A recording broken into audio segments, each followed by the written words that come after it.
Bismillahirrahmanirrahim. Assalamualaikum warahmatullahi wabarakatuh. Alhamdulillahirabbil alamin. Wa bihi nasta'in ala umuri dunya waddin. Wassalatu wassalamu ala asrofil anbiya'i wal mursalin. Nabiyyina Muhammadin wa ala alihi wa sahbihi wa man walah wa man tabi'ahum bi ihsan ila yaumil qiyamah. Kembali di siang ini kita akan melanjutkan bahasan dari kitab Ithaful Uqul fi Syarhi Salasatil Usul yang merupakan karya dari Syekh Ubaid Al-Jabiri hafizahullah ta'ala. Yang ini merupakan penjelasan dari kitab Al-Usulus Salasah karya dari Syekh Muhammad bin Sulaiman At-Tamimi rahimahullah ta'ala. Pada pembahasan terakhir kita sudah mulai menginjak pada tingkatan yang kedua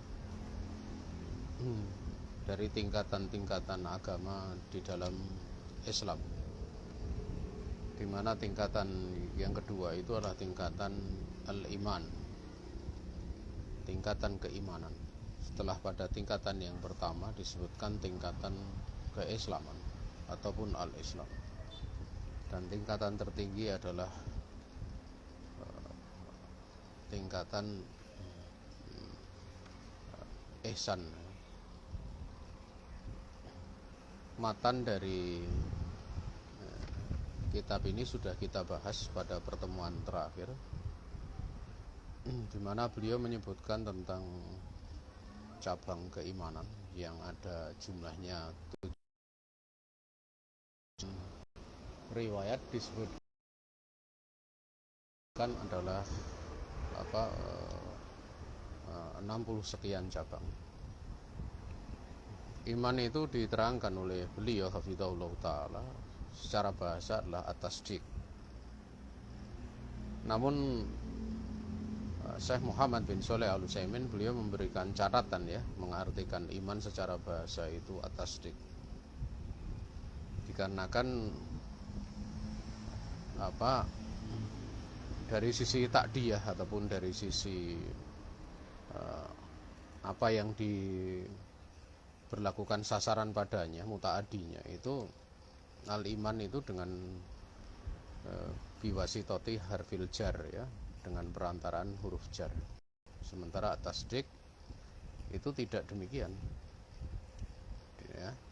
dia tidak butuh dengan harfu jar, sudah mempunyai makna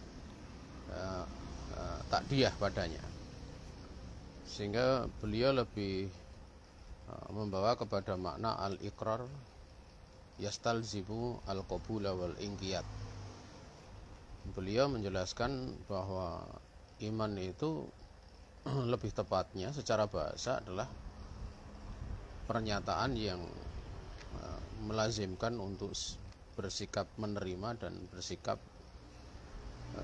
tunduk, mengikatkan dengan ketundukan.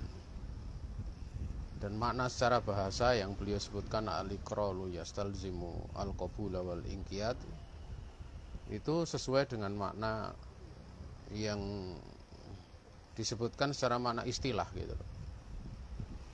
Berbeda halnya kalau dikatakan at-tasdiq saja, disebutkan at-tasdiq saja, itu mesti disebutkan makna istilahnya sehingga menjadi lebih jelas gitu.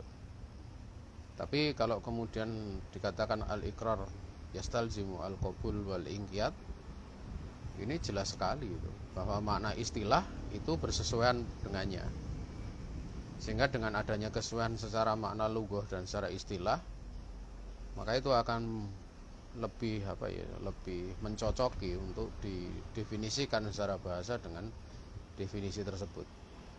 Ini menurut Syekh Muhammad bin Shalih Al-Utsaimin. Adapun secara istilah dimaklumi, secara istilah dimaklumi adalah qaulun bil lisan wa i'tiqadun bil qalbi wa amalun bil jawarih yazidu bi ta'ah wa yanqusu bil maksiyah. Bahwa secara istilah ya, iman itu adalah mengatakan dengan lisan, kemudian meyakini dengan hati. Di dalam sebagian naskah disebutkan bil jinan ya, sama dengan hati itu, dan beramal dengan anggota tubuh. Iman itu dia bisa bertambah dengan sebab mentaati Allah dan bisa berkurang dengan sebab bermaksiat kepada Allah Subhanahu wa ta'ala. Definisi ini kalau kita kaitkan dengan hadis yang sudah disebutkan di pertemuan lalu, bahwa iman itu adalah bid'un wa sab'una su'batan ataupun bid'un wa sebagian itu situna ya, su'batan itu sesuai gitu, bahwa iman itu ada 70 sekian cabang. Fa'alaha yang paling tingginya adalah qaulu la ilaha illallah, ucapan la ilaha illallah. Watnaha imatatul adza anit thariq. Ya, menghilangkan gangguan, yang paling rendah itu menghilangkan gangguan dari thariq. Dari disebutkan yang paling tinggi kemudian yang paling rendah, itu menunjukkan bahwa memang ada tingkatan keimanan yang tinggi dan ada tingkatan keimanan yang rendah, kan seperti itu. Ya. Juga seperti hadis Nabi yang sudah sering kita dengar, al-mu'min al-qawi khairun wa ahabu ilallah minal mu'minid dhaif gitu. Ya. Seorang beriman yang imannya kuat itu lebih baik dan lebih dicintai oleh Allah dibandingkan seorang yang beriman imannya lemah. Berarti kan memang tingkat keimanan ada tingkat imanan yang tinggi, tingkat keimanan ada yang rendah. Berarti kalau ada yang tinggi ada yang rendah, itu otomatis secara makna bisa bertambah, iman itu bisa berkurang. Dan itu merupakan bantahan bagi orang-orang murjiah yang mereka menyatakan iman itu tetap, ya, iman itu tetap, sehingga amalan dohir itu tidak memberikan madharat, tidak memberikan madharat terhadap keimanan. Makanya konsekuensi dari pemahaman orang-orang murjiah itu akan menganggap sama keimanan penzina dengan keimanannya para nabi. Itu adalah bentuk pelecehan, seperti itu, pelecehan pada para nabi. Adapun dari sisi agama jelas itu merupakan penyimpangan, i'tiqad yang menyimpang. Sehingga mereka istilahnya mengeluarkan amalan anggota tubuh itu dari definisi keimanan, sehingga iman itu cukup seperti apa yang dinyatakan oleh mereka. Takrif ini adalah takrif yang paling rajih ya, diterangkan oleh beliau. Takrif ini paling rajih di antara beberapa takrifatin ya, beberapa definisi-definisi ya. Yang mana definisi ini memang sudah kita ringkas ya. Dari definisi ini definisi yang paling ringkas dan paling bagus ya.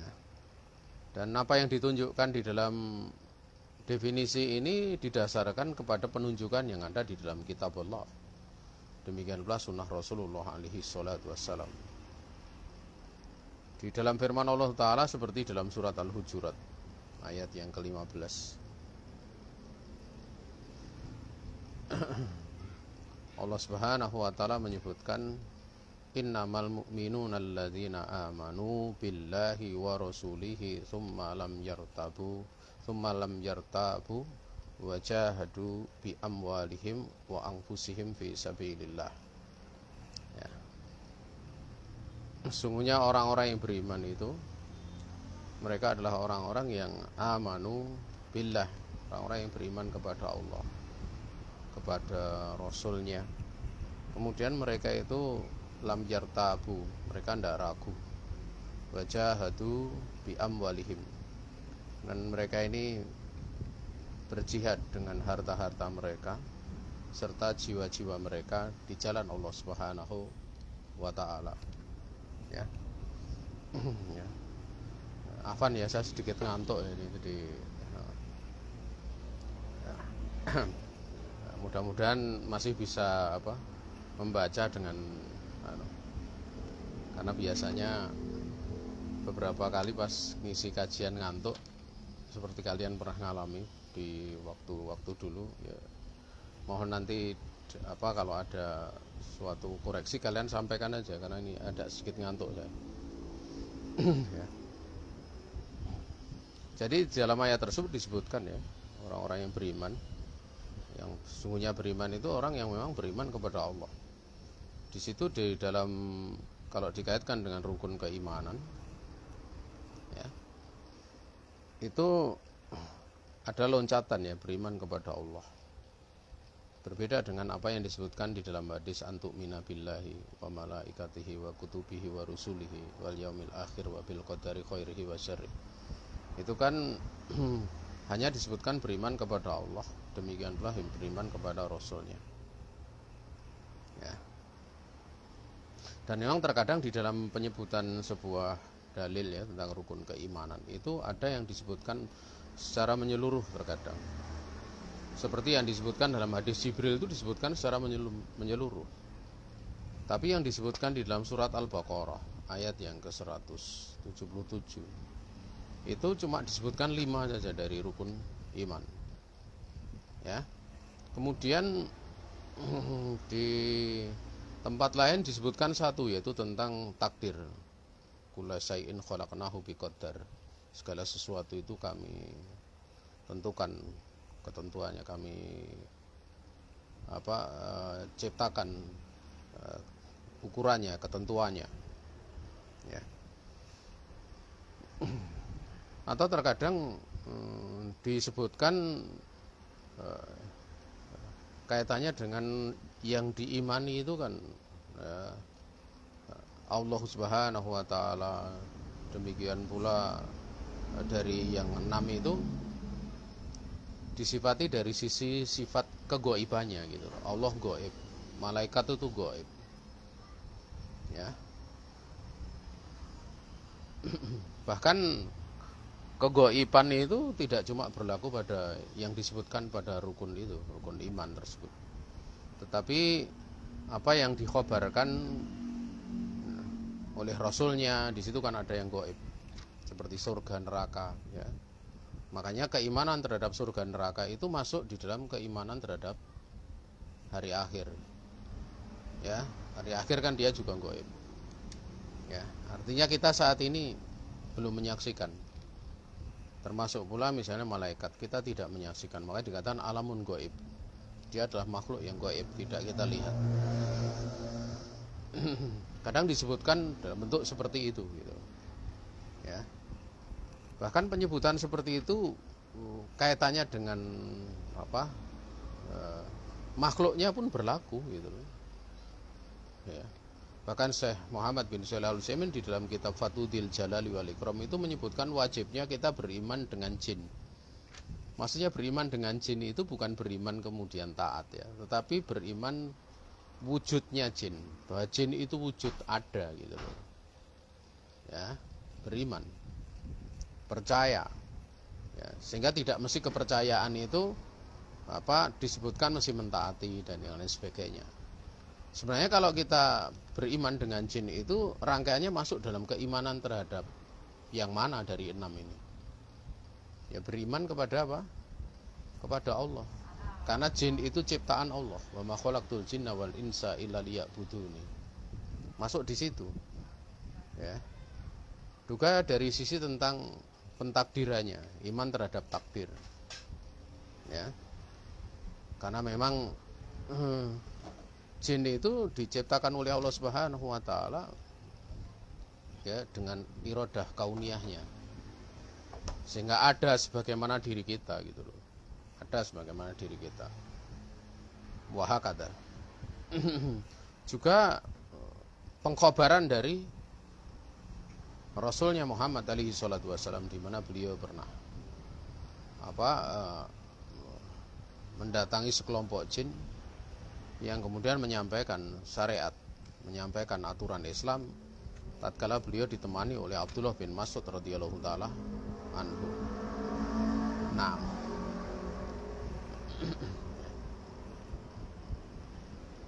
sisi pendalilan di dalam ayat ini pada bagian akhir itu ya, amal, yaitu ambil jawari. Sementara dari sunnah Rasulullah SAW ini seperti yang disebutkan oleh Imam Bukhari dan Imam Muslim, diriwayatkan oleh keduanya, rawahu as-Saikhani an Abi Jamrah, dari Abi Jamrah, di mana beliau ini berkata, kuntu utarjimu baina Ibni Abbasin wa Nasim fatatu imra'atun tas'aluhu an nabidil anastati'u an na'tiyaka illa fi syahril haram famurna bi amrin faslin nukhbiru bihi man wara'ana wa nadkhul bihi al-jannah. Hadisnya, tapi kita terjemahkan dulu aja. Abu Jamrah, dia mengatakan, aku menjadi penerjemah antara Ibnu Abbas radhiyallahu taala anhuma dengan manusia waktu itu. Maka datanglah seorang wanita yang dia bertanya tentang hukum perasan nabit ya. Itu semacam arak ya. Tapi tidak tahu apakah sudah jadi arak atau belum ya. Jelas perasan. Kalau di zaman Nabi alaihi salatu wasallam di Madinah itu biasa antara perasan kurma dan perasan anggur dicampur. Ya, dicampur. Sebenarnya tidak cuma perasan itu. Perasan dari tela saja bisa. Ketela itu diperas nanti airnya itu akan muncul, walaupun seorang dia mesti berhati-hati. Kalau tela itu kadang tidak sekedar alkohol yang muncul, tapi sianida ya. Sianida kadang muncul. Nah, pada saat muncul mulai proses fermentasi itu mulai ada alkohol. Dan alkoholnya itu biasanya manakala masih kurang dari 3% itu masih halal, yang kedua itu menjadi haram, dan yang ketiga itu menjadi halal lagi. Ya. Kalau orang paham masalah ini, itu tidak akan bingung hukum tape gitu loh. Hukum tape itu kan memang karena alkoholnya sangat rendah, di bawah daripada 3%. Ya, sehingga tidak memabukkan. Makanya para ulama, diantaranya Syekh Utsaimin dan yang lainnya ya, pembikinan atau kemudian dijual itu ada yang dilarang oleh Nabi alaihi salatu wasallam. Kenapa? Karena dikhawatirkan pada saat masih terjadi menjadi khamr diminum. Itu yang tidak diperbolehkan. Makanya para ulama menjelaskan, misalnya ada sebuah gudang khamr, ya tidak dimanfaatkan, kemudian sudah menjadi cuka, diambil boleh tidak? Itu dijelaskan oleh para ulama. Dijual boleh tidak? Ya boleh, karena itu bukan pekerjaan dia, pekerjaan orang lain, pekerjaan selain daripada itu. Kemudian beliau mengkhabarkan sungguhnya utusan Abdul Qais mereka telah mendatangi Rasulullah SAW. Jadi tidak langsung dijawab tentang perasaan itu, mungkin ada pembahasan lain gitu. Dalam sebuah majelis kan kadang bisa berlaku seperti itu. Maka Rasulullah SAW bersabda, siapa utusan tersebut? Utusan dari Abdul Qais. Atau siap kaum tersebut, kaum yang mana gitu. Siapa kaum tersebut? Ya. Maka kemudian mereka menjawab, yaitu Rabi'ah. Abdul Qais ini adalah seorang tokoh ya, yang dulu pernah mendatangi Nabi dan dipuji oleh Nabi alaihi salatu wasallam. Ya, dipuji oleh Nabi karena padanya ada dua sifat yang Allah dan Rasulnya cinta. Inna fika khoslatani, padamu itu ada dua, inna fika khoslataini ya, sesungguhnya pada kamu itu ada dua sifat ya, khoslataini, yang mana sifat itu yuhibbuhullahu yuhibbuhumallahu wa rasuluhu, Allah dan Rasulnya itu mencintai dua sifat kamu, yaitu al-anat ya, al-hilm wal anat ya, atau al-anat wal hilm, atau kama qala Rasul alaihi salatu wasallam, yaitu sikap lembut dan ta'ani gitu loh. pelan-pelan. Nah, ini dipuji oleh Nabi. Memang beliau sering menjadi utusan kaumnya, tapi suatu saat beliau pernah mengutus orang lain untuk menemui Rasulullah SAW, itu Robiah.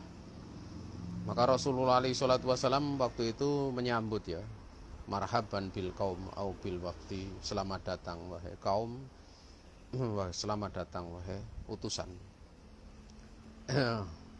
Yang tidak perlu utusan kaum tersebut untuk sungkan ataupun menyesal. Ya, menyesal. Artinya di situ sambutan agar supaya yang menjadi tamu Rasulullah itu gembira gitu. Ini hiburan Nabi ya. Kenapa? Karena kaum ini datang dari jauh gitu loh. Qala. Nah, kemudian Abdullah bin Abbas melanjutkan. Faqalu ya Rasulullah, inna na'tika bisuqqatin ba'idatin. Ya Rasulullah, sungguhnya kami itu mendatangi engkau dari tempat yang sangat jauh. Dikatakan ba'idah. Artinya itu kan sifat yang lazim. Lazim berarti bukan dekat, tapi yang benar-benar jauh gitu. Ya. Sungguhnya di antara kami dengan di antara diri engkau itu ada kaum yang kafir, itu Bani Mudhar. Bani Mudhar itu bani yang dulu pernah didoakan didoakan kebinasaan oleh Nabi di dalam kunut nazilah ya. Ya. Pada waktu di Mekah itu yang tidak boleh hijrah ke Nabi ya, karena waktu itu sudah terjadi perjanjian Hudaibiyah. Itu kan banyak orang-orang muslim yang ada di Mekah itu diseksa gitu, diindolimi, termasuk yang kendolimannya besar ya Mudhar ini, Bani Mudhar ini. Sampai Nabi mendoakan laknat, mendoakan kebinasaan, dan mendoakan pertolongan Naji Al-Walid bin Walid gitu. Mendoakan agar Naji, wahai Allah, tolonglah, selamatkanlah Walid bin Walid. Ada orang kafir itu Mudhar, dari Bani Mudhar. Sungguhnya kami itu tidak mampu untuk mendatangi engkau kecuali pada bulan haram saja, bulan-bulan suci. Karena di dalam bulan haram itu masih ada syariat yang tersisa dari zaman Nabi Ismail alaihissalam, yaitu apa? Haram melakukan peperangan. Jadi diharamkan melakukan peperangan pada bulan-bulan haram. Sehingga kalau lewat itu tidak akan diganggu. Tapi kalau bulan lain ya disikat gitu loh. Ya. Maka perintahkanlah kepada kami wahai Rasulullah dengan perkara yang menjadi pemutus atau perkara pasal yang penting yang kami bisa akan mengkhabarkan dengannya terhadap orang-orang yang ada di belakang kami, maksudnya kepada orang-orang yang kami pimpin gitu loh, karena mereka mengutus kami gitu loh. Dengan perkara tersebut yang menjadikan kami bisa masuk dalam surganya Allah ya, yang niscaya kami bisa masuk dalam surganya Allah Subhanahu wa ta'ala. Maka ya, Ibnu Abbas kemudian mengatakan fa'amarahum bi arba'in.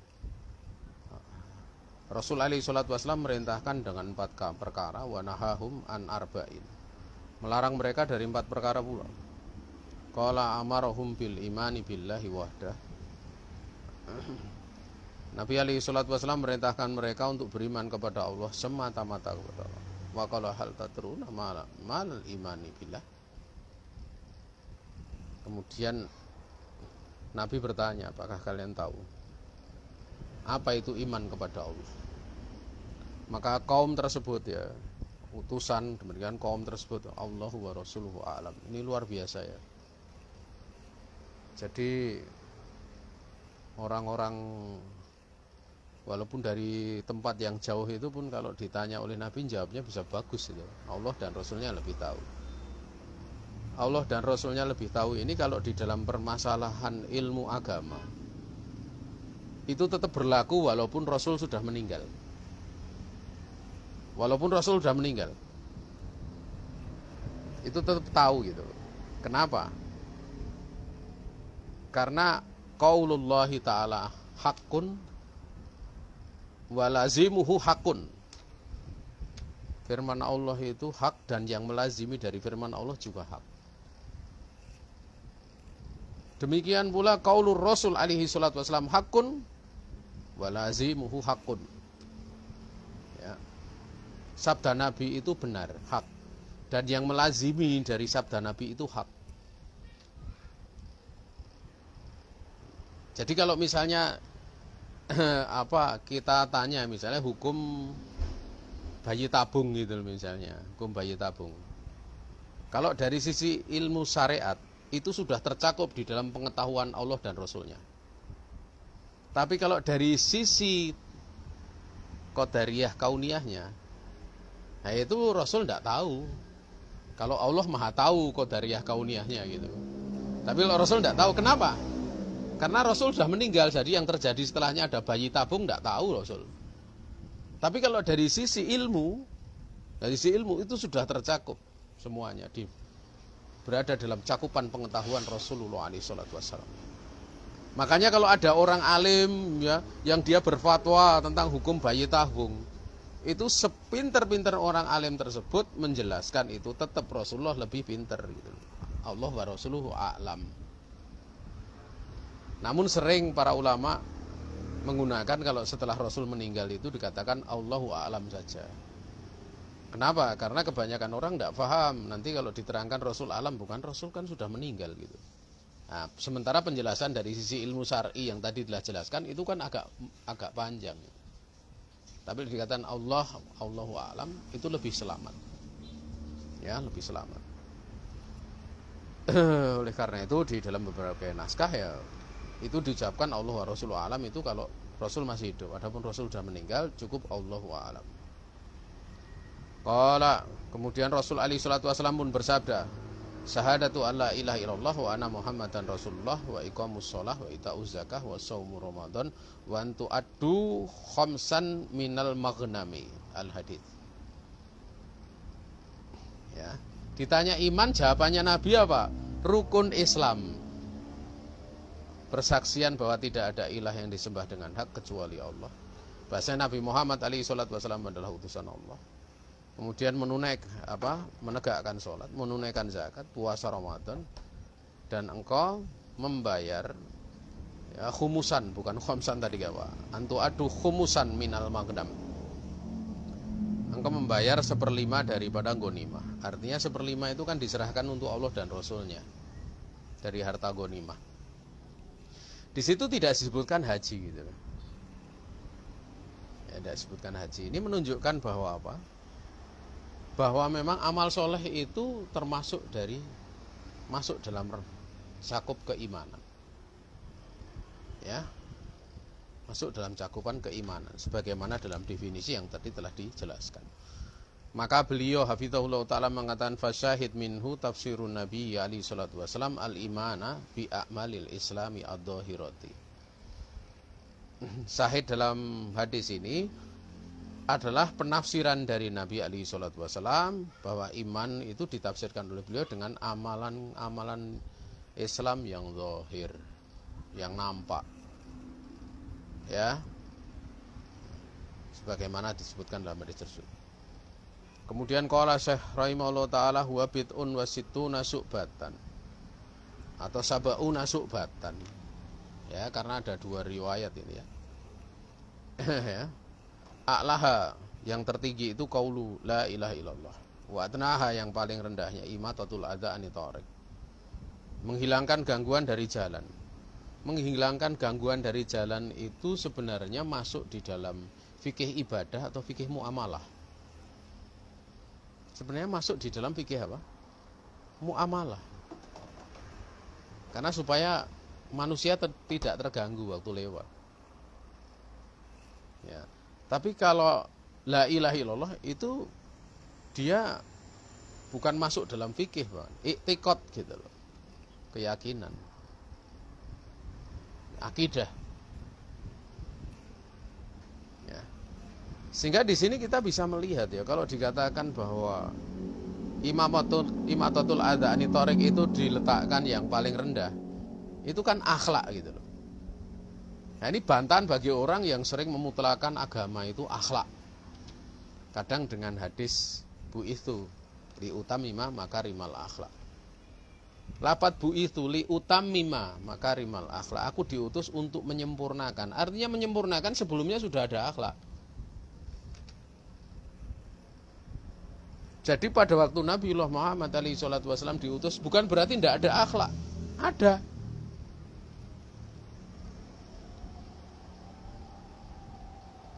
Ya. Tapi bersamaan dengan akhlak yang ada pada mereka dari orang-orang musyrik, itu tidak ada manfaatnya karena mereka mensyirikan Allah. Makanya agama itu kalau dikatakan secara pemutlakannya ya tauhid itulah agama. Wa ma khalaqtul jinna wal insa illa liya'buduni. Ini yang paling penting gitu. Paling tinggi, paling penting itu tauhid gitu. Sehingga seluruh para rasul di dakwahnya walaqad ba'atsna fi kulli ummatin rasula ani ibudullah wastanibu tagut, itu kan jelas sekali bahwa memang di setiap umat yang Allah Ta'ala ngutus Rasul itu seruannya ubudullah, sembahlah oleh kamu sekalian Allah dan jauhi daripada tagut. Memang akhlak itu kalau dimaknakan kepada makna hubungan manusia, ya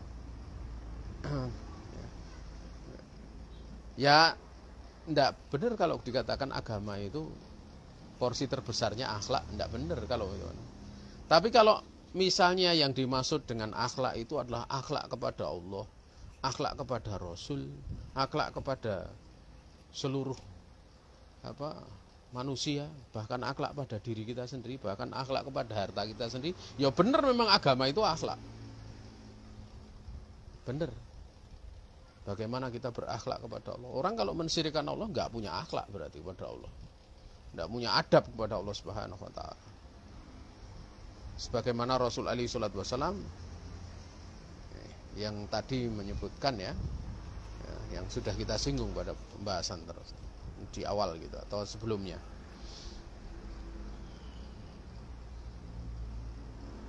Kemudian Nabi alaihi salatu wasallam mengatakan al-haya'u syu'batun minal iman. Malu itu termasuk satu cabang dari keimanan. Itu menunjukkan bahwa malu itu punya kedudukan yang tinggi, termasuk punya kedudukan yang besar. Karena kalau kemudian orang kalau tidak punya malu, ya dia akan melakukan apa saja yang diinginkannya. Di dalam tastahyi fasna ma kula syi'ta, atau fasna ma syi'ta, ya. Fasna ma syi'ta. Ya, kalau kamu tidak punya rasa malu, ya lakukan apa saja yang kamu inginkan. Ya. Itu maknanya makna celaan, ya. Tapi ada yang menjelaskan itu makna pujian. Fasna ma syi'ta itu.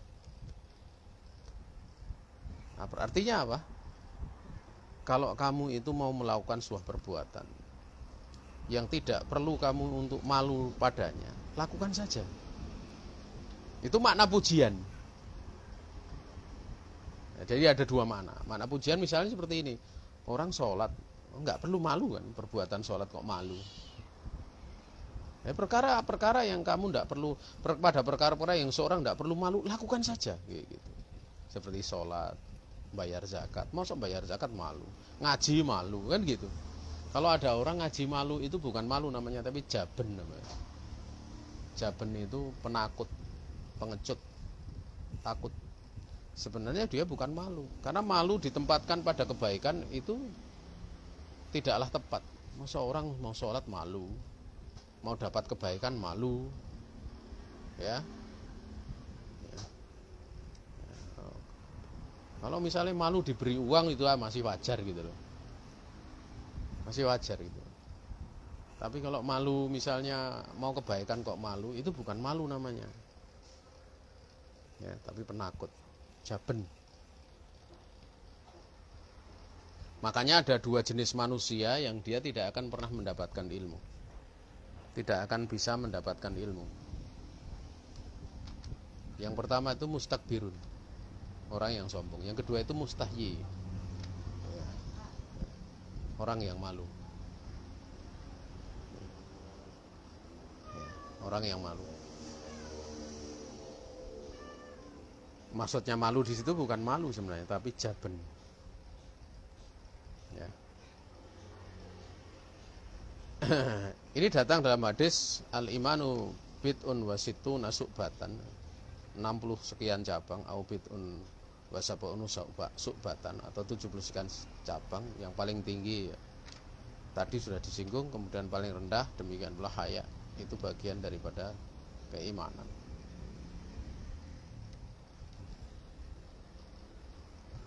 A'laha qauluhu la ilaha illallah al-haqiqatu nangduru. Kaifa bada Nabi alaihi salatu wasallam Anas bi a'lal iman am bi atnal iman. Yang paling tinggi kan ucapan la ilaha. Hakikatnya perlu untuk kita meneliti ya, melihat bagaimana Nabi mulai untuk manusia itu dengan yang tertingginya, keimanan, atau sebenarnya yang justru beliau mulai dengan yang paling rendahnya dulu. Maka di sini justru bi a'lal iman. Masya Allah ya. Biasanya kalau untuk menapak tangga kan dari rendah gitu, misalnya dari tangga 1 dan dari tangga sampai tangga puncak kan seperti itu. Tapi ini Nabi alaihi salatu wasallam mulai dari yang puncak gitu loh. Yang dipelajari langsung keimanan. Ya. Dan Allah Subhanahu wa taala menjadikan pelajaran tentang keimanan, nas-nas tentang keimanan itu. Itu nasnya bukan nas mutasabih, tapi nas yang muhkam. Kalau ada yang berpandangan bahwa tentang nama dan sifat Allah mutasabih, jadinya mereka mesti akan mentakwil. Oh, maksudnya begini. Padahal enggak. Bagaimana Allah mengenalkan dirinya, bagaimana Allah Subhanahu wa taala telah mewajibkan hambanya untuk beribadah kepadanya, sementara tatkala Allah mengkabarkan dengan sesuatu yang mutasabih. Ini sesuatu yang jauh. Bahkan kalau kalian lihat dari nama Allah saja, yaitu lafdzul jalalah, itu dikatakan a'raful ma'arif.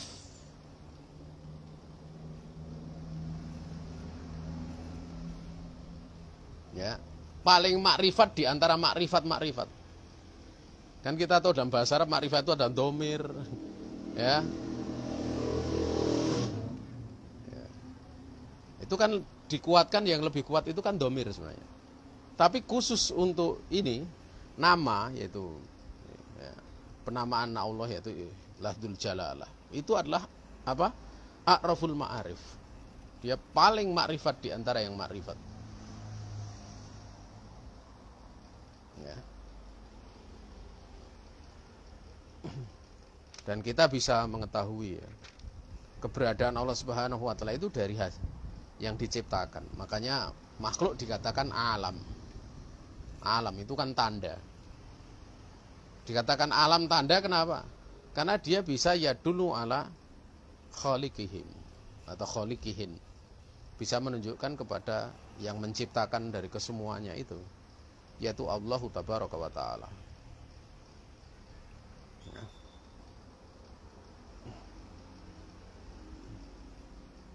Jadi kalau kemudian ada orang belajar, pertama kali belajar apa? Akhlak. Misalnya kitab apa ya? Kitab Adabul Mufrad itu kan khusus adab sesama makhluk. Makanya bab di bagian awal-awal itu birrul walidain. Ya, pembahasan awal dari kitab Adabul Mufrad itu birrul walidain. Ya, ini berarti dia belajar Islam terbalik. Harusnya dia belajar keimanan dulu.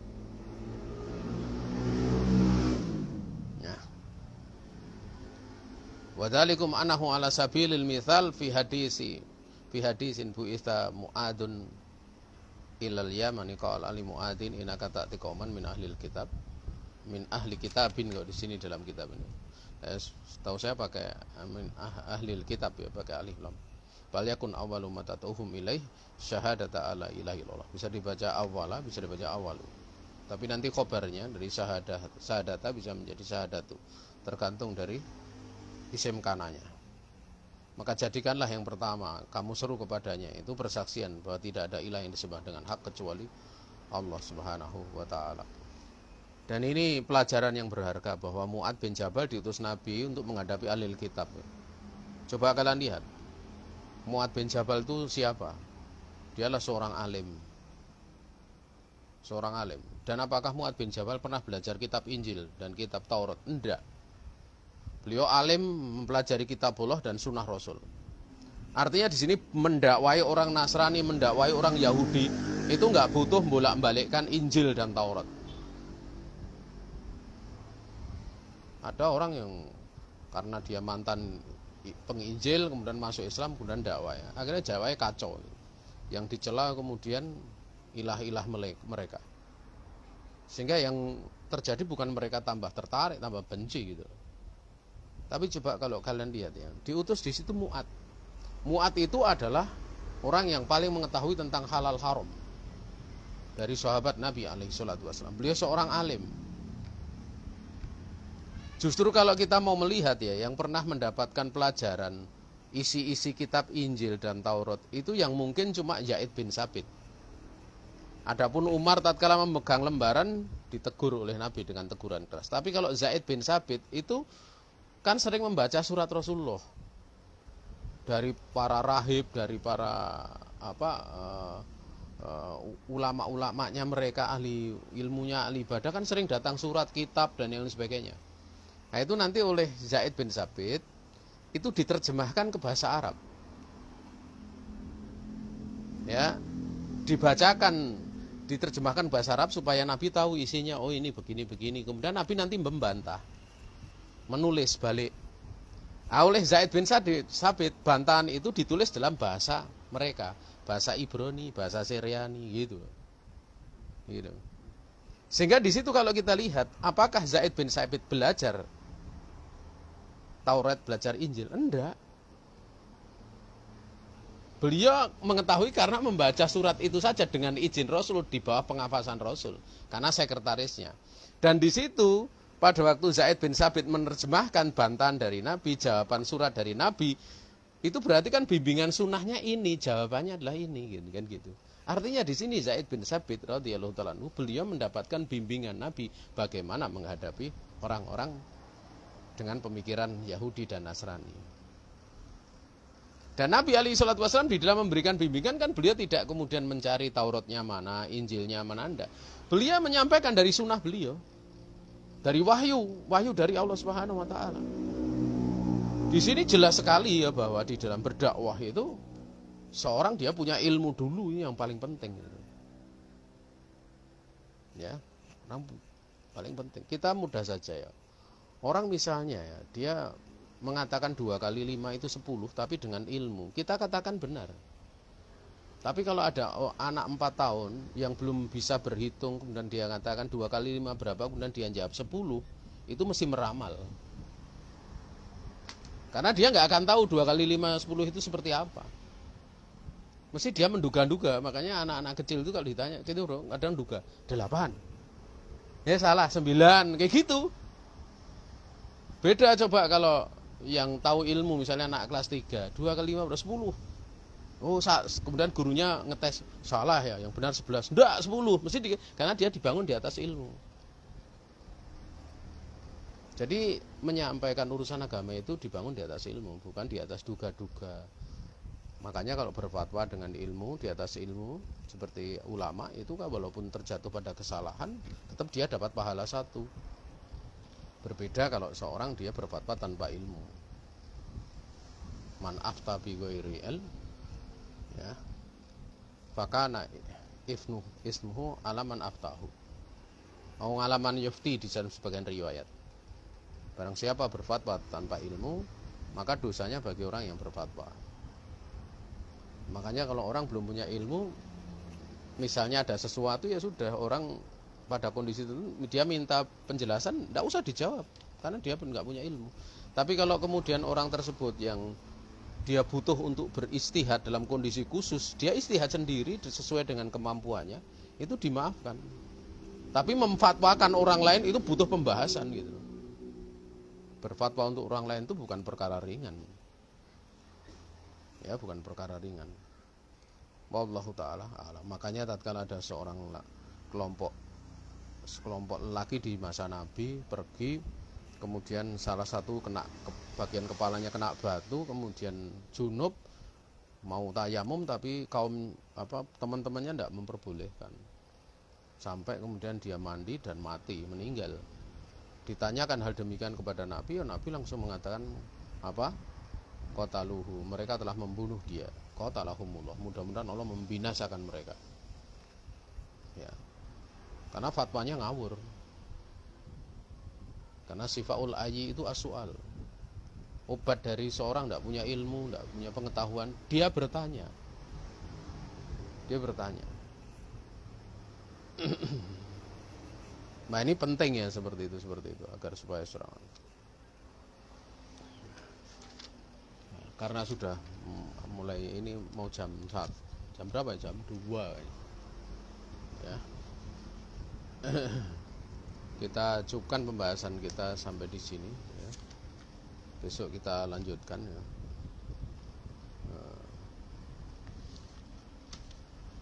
Kita sudah mulai bagian akhir pada aslus tsani ya. Nggak akan lama lagi kita masuk aslus tsalis. Ada salah datang dari pribadi diri saya sendiri, demikian pula dari syaitan. Saya istighfar kepada Allah Subhanahu wa taala. Ada benar semata-mata keluasan rahmat Allah Subhanahu wa taala yang diberikan kepada kita. Akhirul kalam, assalamualaikum warahmatullahi wabarakatuh.